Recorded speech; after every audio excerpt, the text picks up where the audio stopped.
gambaran secara umum dari akuntansi keberlanjutan.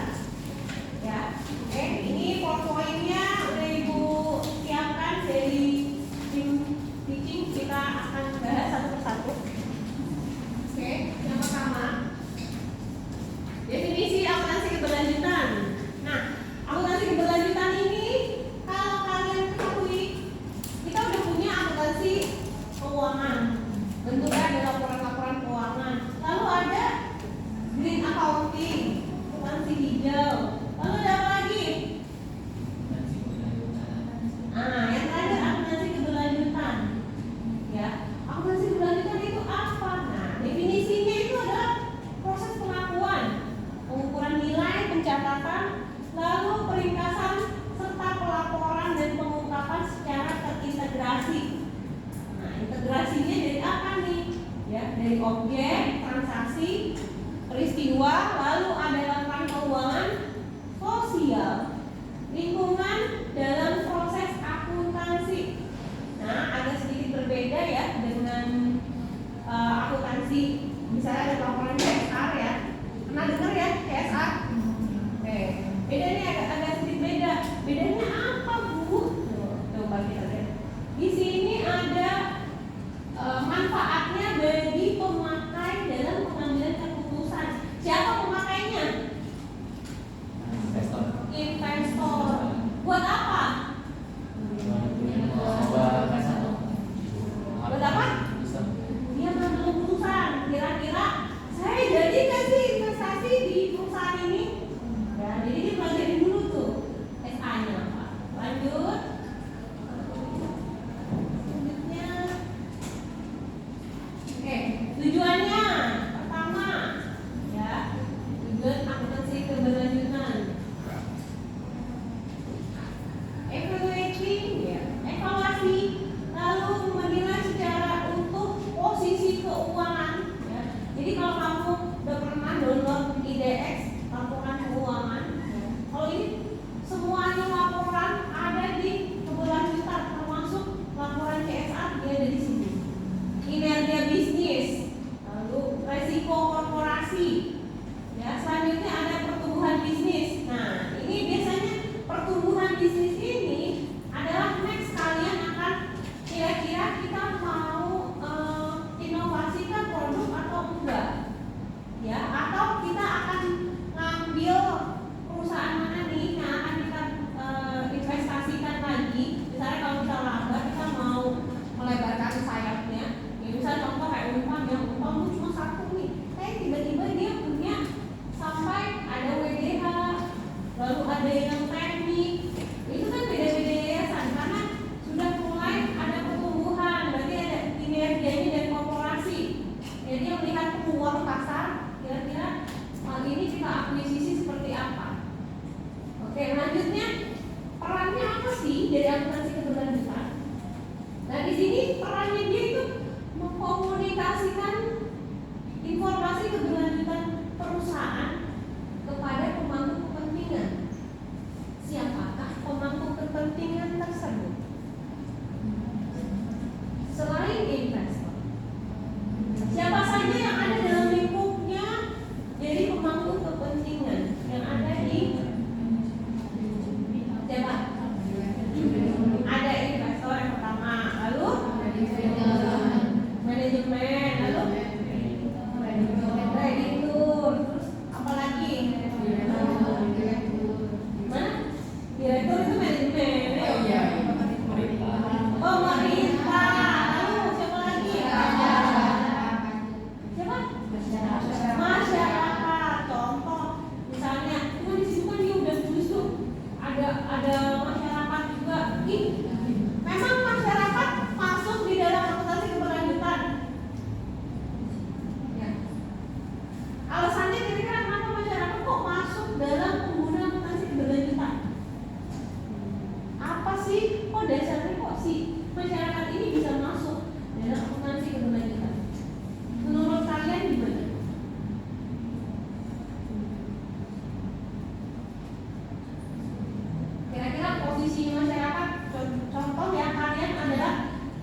people, planet, profit.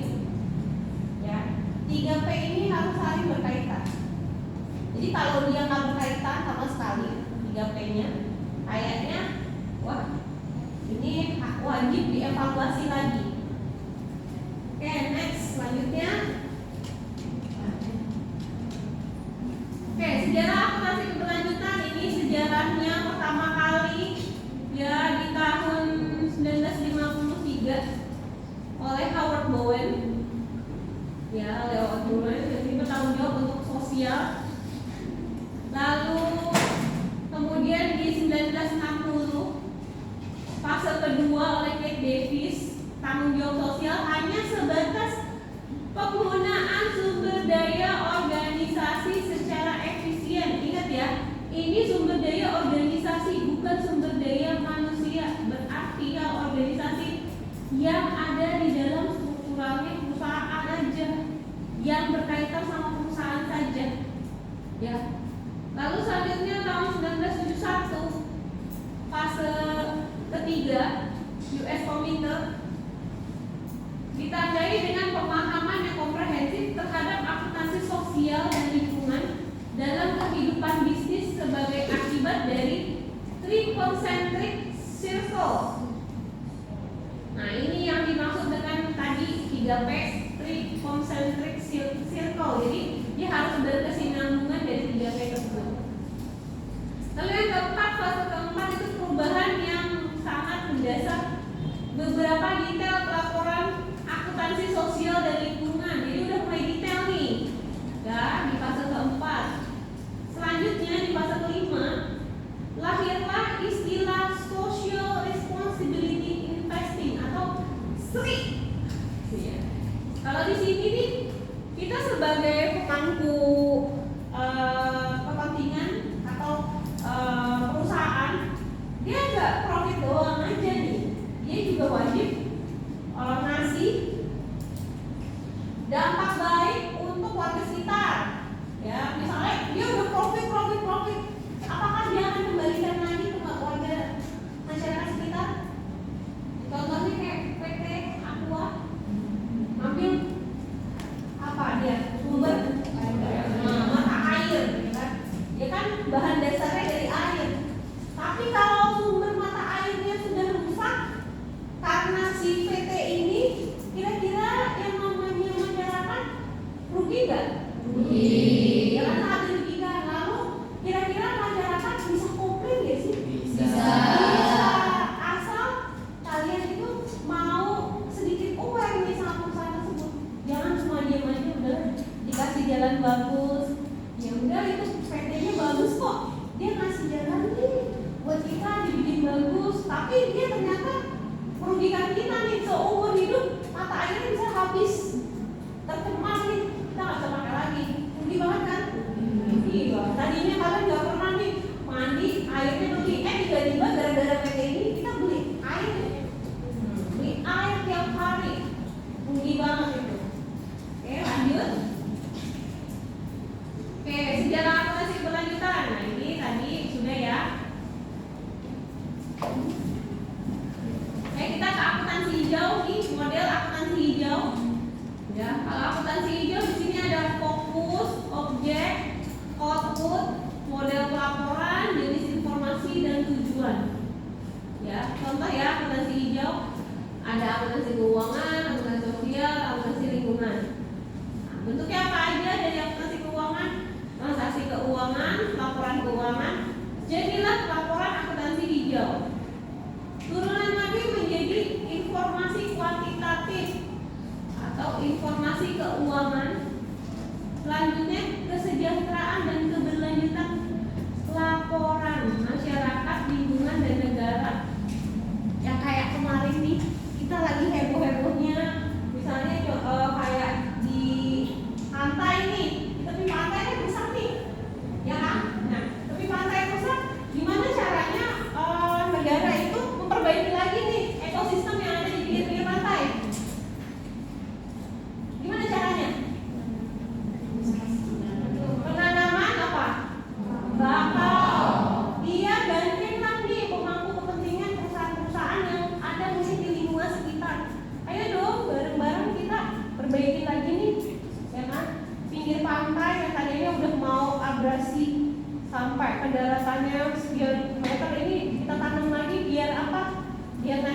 ikan-ikan lagi, biar ombaknya nggak makin ke daratan gitu. Jadi mereka gandeng.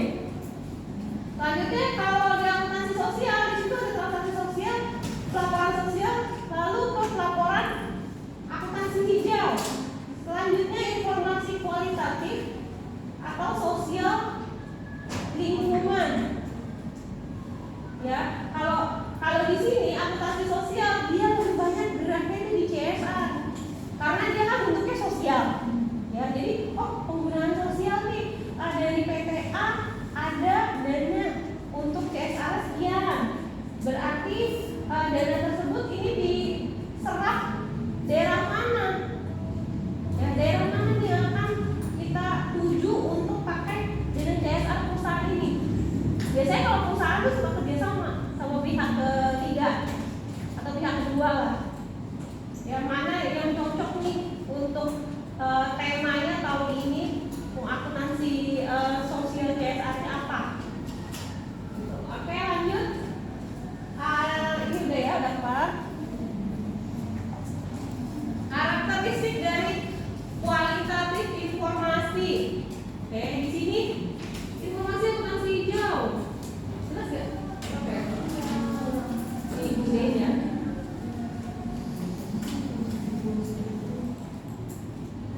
Udah? Kelihatan nggak? Kelihatan ya? Udah. Oke, di sini kita bisa lihat user of accounting informasi, penggunanya dari informasi akuntansi. Ya, tadi udah jawab. Lalu konsentrasinya siapa? Biaya manfaat, upaya hasil, material, informasi, dan kuantitatif kualitatif. Usernya spesifik kualitinya apa? Akuntansi keberlanjutan itu harus mudah dipahami karena ini kan banyak yang memakai laporan keuangannya, jadi yang simpel dan mudah dipahami. Selanjutnya bermanfaat untuk penilaian dan pengambilan keputusan. Jadi dengan cukup kita baca laporan keberlanjutannya aja, itu kita bisa ambil keputusan. Oh, kira-kira nih PT Jarum bagus, atau PT Unilever bagus, ya kan? Atau PT Adaro bagus. Ya udah deh saya oke ngambilnya di PT ini aja, kalau mau beli saham nih keputusan saya udah tepat nih.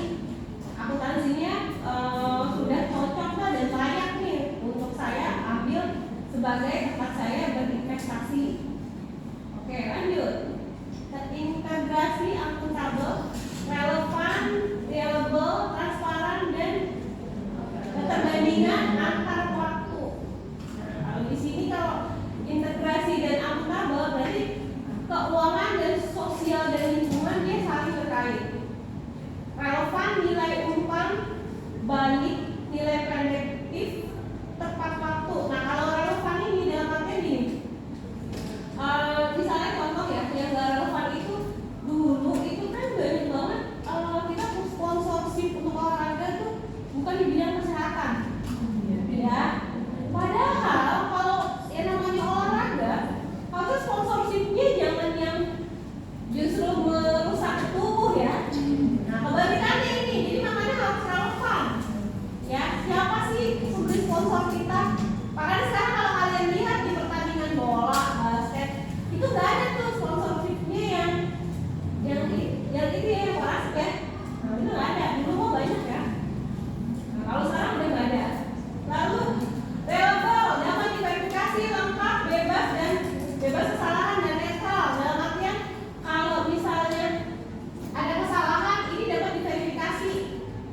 Biasanya laporan keberlanjutan ini dia sudah teraudit atau belum? Sudah dong. Kalau belum teraudit jawab, masa udah dilempar ke pasar?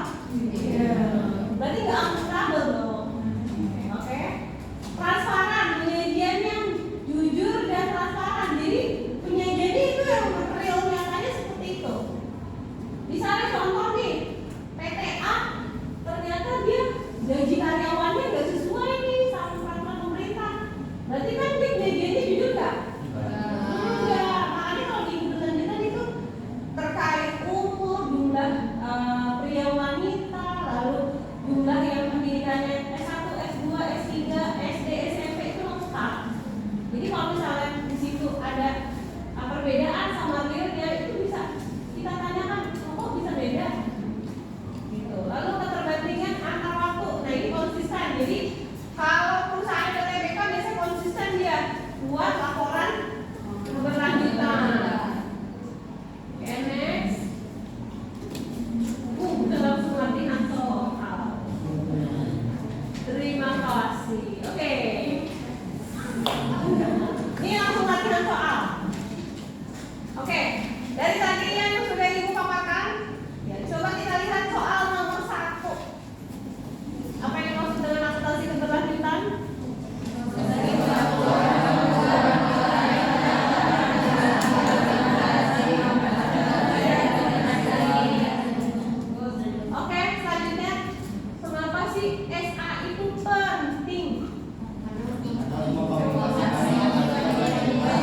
memberikan jalan-jalan karyawan, namanya jalan-jalan karyawan gathering ya. Dikasih jalan-jalan gathering 3 hari nih, misalnya libur. Karyawan siapa ya Mas? Tapi lebih ringan dibandingkan saya ngeluarin satu biaya PHK pesangon satu karyawan, misalnya 5 kali gaji. Ya, dia cukup keluarin 2 kali gaji, 3 kali ini kan bisa saving. Nah, itulah yang terjadi, pernah kejadian. Selanjutnya jelaskan secara singkat fase-fase perkembangan akuntansi keberlanjutan. Tadi ada 5 fase ya.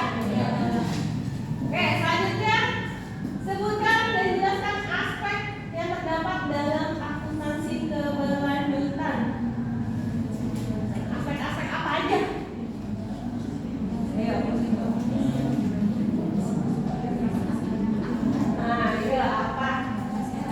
Ayo apa? Aspek keberlanjutan apa aja? Transparan, lalu ada apa lagi? Tadi apa yang dijelasin? Ayo.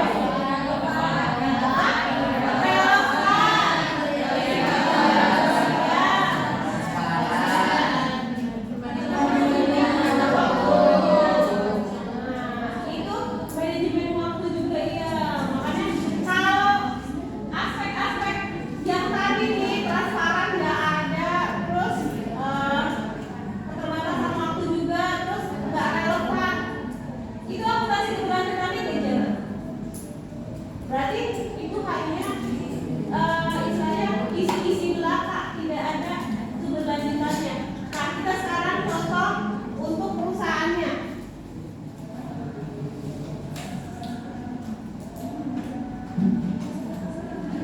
Oke, contoh ini pelaporan sustainability accounting berdasarkan laporan DRI dari PT HM Sampurna. Yang kalian ketahui PT HM Sampurna ini perusahaan apa? Kenapa dia membuat laporan SA?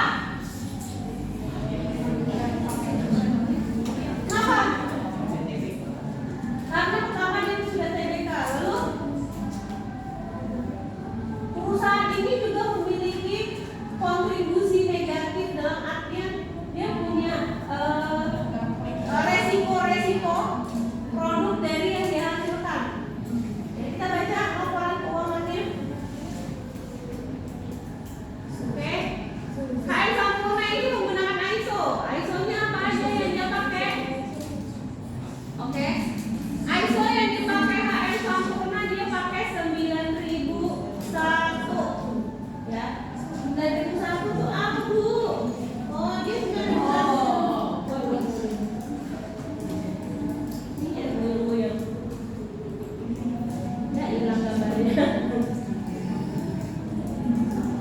Oke. 9001 dia pakainya. 9001 terkait sistem manajemen mutu dan ISO 14001 tentang lingkungan. Dalam hal tersebut, PT HM Sampurna memastikan produk dan proses mematuhi global kualitas dan lingkungan standar manajemen. Karena pertama ya, produknya dia kan agak beresiko, terutama bagi kesehatan.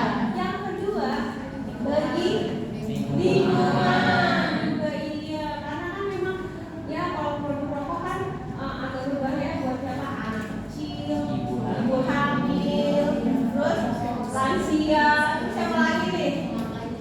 Ya bagi perokok pasif yang nggak merokok malah lebih bahaya. Ya, oke, lanjut. Nah, penggunaan DRI-nya kita lihat. Oke, dilihat di sini ya. Pertama penggunaan DRI-nya dari DRI 100. Nah, ini DRI 100-nya dia. Oke, DRI 100-nya dia pembahasannya tentang nama organisasi, kegiatan, merek, produk dan jasa,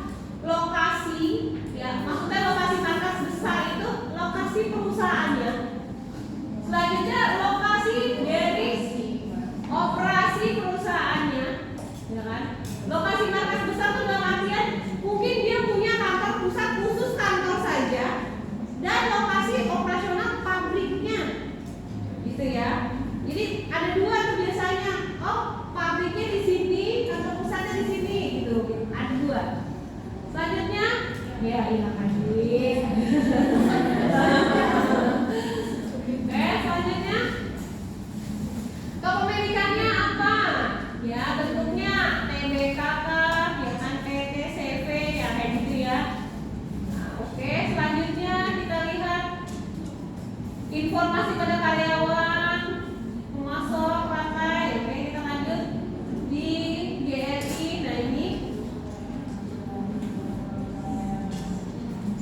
next ya, GRI 200. Nah GRI 200 nya PT Sampurna ini dia nggak ngambil semua ya, jadi hanya sebagian kecil aja yang ditampilkan. Oke, di sini ada anti korupsi. Ih, kok Sampurna bisa korupsi juga ya? Nah kita lihat ya, GRI 205 di sini dia jelaskan ada anti korupsi. Ya, anti korupsi dalam artian kalian sudah mengetahui banyak beberapa perusahaan ya. Contoh aja ya, perusahaan timah aja bisa ya korupsi. Nah, nggak menutup kemungkinan perusahaan dari HM Sampurna ada korupsinya. Makanya dia pakai GRI 205